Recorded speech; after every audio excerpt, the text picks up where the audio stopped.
Hello, everyone. This is Mr. Lynch, and today I'm going to demonstrate how to search for an open source or a free scientific journal article using Google Scholar. By the end of this video, I hope you'll be more confident in finding research to support your arguments in everything from science to history class and also outside school as well. Google Scholar is a really powerful tool, and so I'm pretty excited to share it with you. The first thing you want to do is just go over to your web browser and open it up. And then in the search bar, you want to type scholar.google.com. You could also Google Google Scholar, but this might be good just in case you can't find a search tool. Type that in.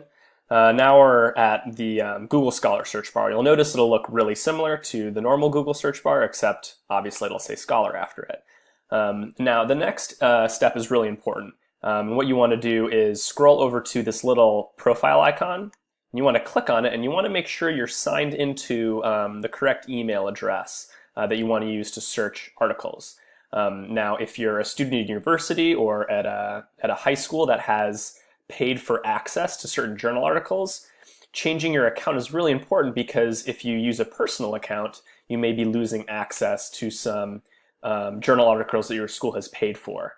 So you may not be able to view certain articles depending on your what account you're signed into. But I'm signed into the right one. It's my University of Virginia email, so I'll leave it there.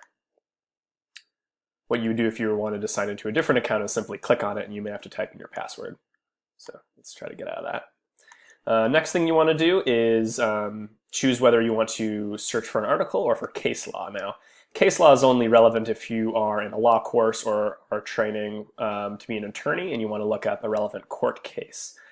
So you would type in, for instance, Roe v. Wade into the search bar, and it would bring up the transcripts, the plaintiffs, all of the relevant information on that. Now, for this example, I'm going to search a biology research article. Let's say I'm doing a project on the loss of large game fish from marine ecosystems, and I want to research that and how it's been documented. So I might want to type in, as you can see what it's been in my recent history, maybe I want to type in fish loss, and then I want to see how it's done using trophy photos. So the photos that people take when they come back in from a fishing trip. I want to see maybe if that can show me how fish species have been declining. So I'll type in just a few keywords like this. I'll press search, and you'll see automatically a number of search results pop up. The next important thing that you really want to look out for are these options here. All of these PDF links or HTML links usually indicate that the article that is next to it is open source and free to access. So if I scroll down, you'll see some of these articles don't have any links next to them, which usually indicates that they are not open source. But you'll notice that it's actually quite common to find most journal articles being open source these days, but that's why signing into the right email account is really important, because say this is the one that I wanted, you want to be able to have an appropriate link to get you into that. Now you'll also see on the side, some of them say book, some of them say HTML. Those are pretty self-explanatory. Usually books are not open source because of copyright law, and so you'll notice that books will pop up, but usually there won't be a link to them unless the book is open source as well. So let's scroll back up to the top. One good way to go through these is just like you would a search, or maybe try to start at the top, because those will be the most relevant. And if you want to look for multiple articles but not necessarily get bogged down in looking at one as the first thing you do, you can click on the star and it saves it for you in your something called your library. So if you click on these three horizontal lines on the side, then you can scroll down and click on My Library, and you'll notice that the search result I just starred is saved there. So let's go back to the search results.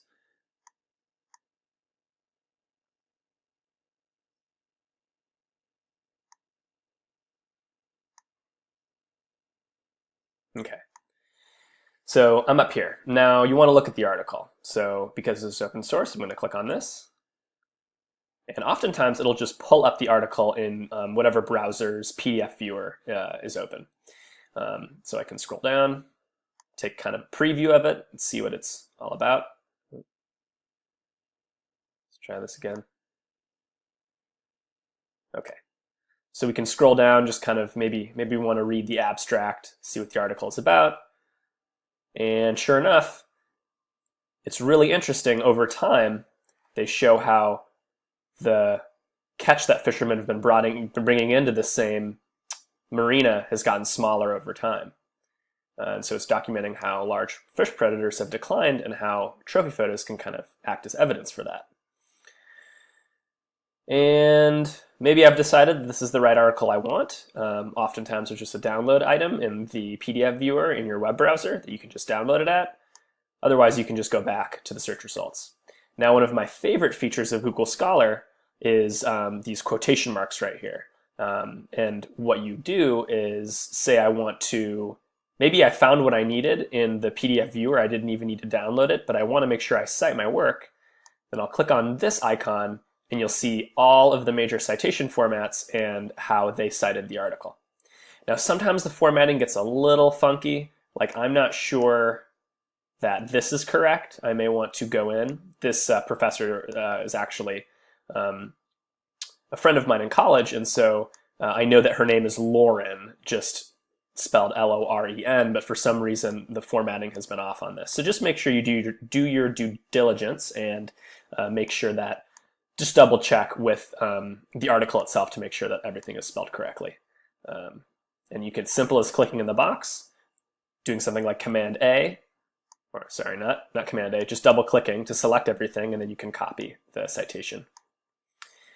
Another really good thing is to check out is generally the importance of an article is indicated right here by how many times it's been cited by other scientists in their research.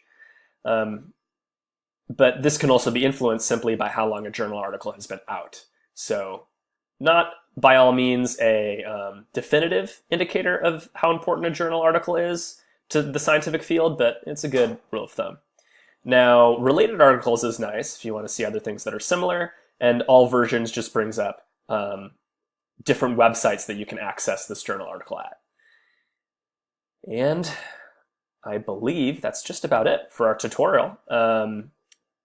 If you are not able to find the article that you're looking for, the last thing I'm going to tell you guys about is if you click over here to the sidebar, going down to advanced search is really important. So if you click on advanced search, it brings up a lot more ways that you can be specific with your search and find exactly what you're looking for.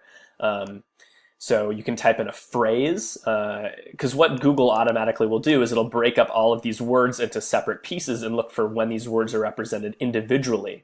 But if I want a phrase like trophy photos, where the words occur one after the other in the article, then I can type that in and it'll make my search more refined.